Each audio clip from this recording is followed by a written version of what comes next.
Chyba najgorsze to był ten fakt właśnie, że myśmy musieli podpisać ten dokument, że zrzekamy się obywatelstwa polskiego, które jest właściwie, to jest bezprawie. Syjonizm zwalczamy jako program polityczny, jako nacjonalizm żydowski i to jest słuszne. Nie ma to nic wspólnego z antysemityzmem. Wtedy w Szwecji nie było podwójnego obywatelstwa. Dostaliśmy niebieski paszport nansenowski, tak zwany, bez państwowca. I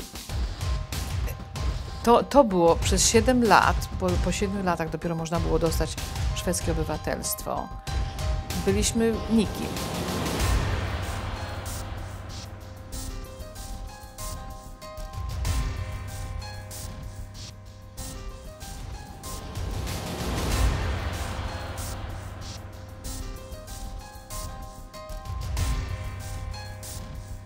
Poszłam do szkoły poligraficznej pomaturalnej.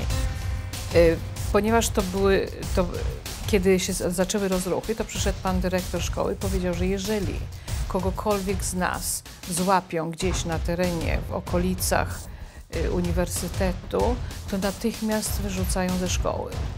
Ja się przestraszyłam. Jedyne co miałam to znajomego, który był trochę zamieszany i on od czasu do mnie mówił: słuchaj, wyjdź na przystanek trolejbusowy, ja coś mam bardzo ciekawego dla ciebie. I on mi dawał gazetę, a w tej gazecie była jakaś bibuła.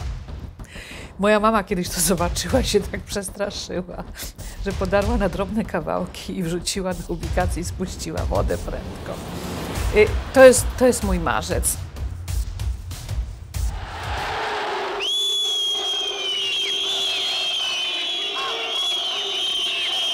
Pracowałam w wydawnictwie szkolnictwa zawodowego. Bardzo dobrze mi się pracowało. To był sam początek jako redaktor techniczny i było wszystko doskonale. Dopiero kiedy pan dyrektor najpierw jednego dnia chwaląc mnie: ty jesteś taki wspaniały pracownik, bardzo dobry, sumienny, i nagle pewnego dnia wzywa mnie na dywanik i mówi, że jestem okropny pracownik i w ogóle, że to za 3 miesiące to już mnie tu ma nie być, bo 3-miesięczny okres wypowiedzenia. Na to mi ktoś ze znajomych powiedział: wiesz co, w tym wypadku nie musisz ani dnia tam zostać. To zadecydowało o naszym wyjeździe.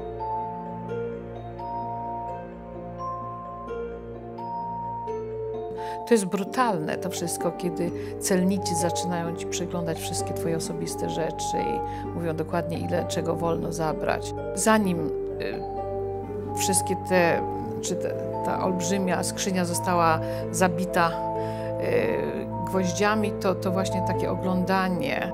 Pamiętam, że tam była kobieta, celniczka, która bardzo niesympatycznie wyglądała, ale okazała się fantastycznym człowiekiem, która starała się nam umilić te straszne chwile. Odnosiłam takie wrażenie z tych wszystkich kontaktów, które mieliśmy już na samej granicy, że wśród nich byli ludzie, którzy się wstydzili za to, co się dzieje.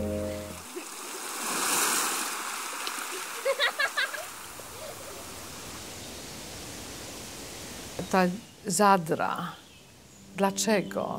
Co ja komu zrobiłam? Bo jak się nie widzi logiki, to jest trudno sobie bardzo to wytłumaczyć. Dlaczego? Ja się teraz często na przykład zastanawiam, właściwie ja nigdzie nie jestem tak w domu, tak naprawdę. Na przykład słyszę hymn, to się zastanawiam, który hymn na mnie robi większe wrażenie, takie uczuciowe, emocjonalne. Nadal polski.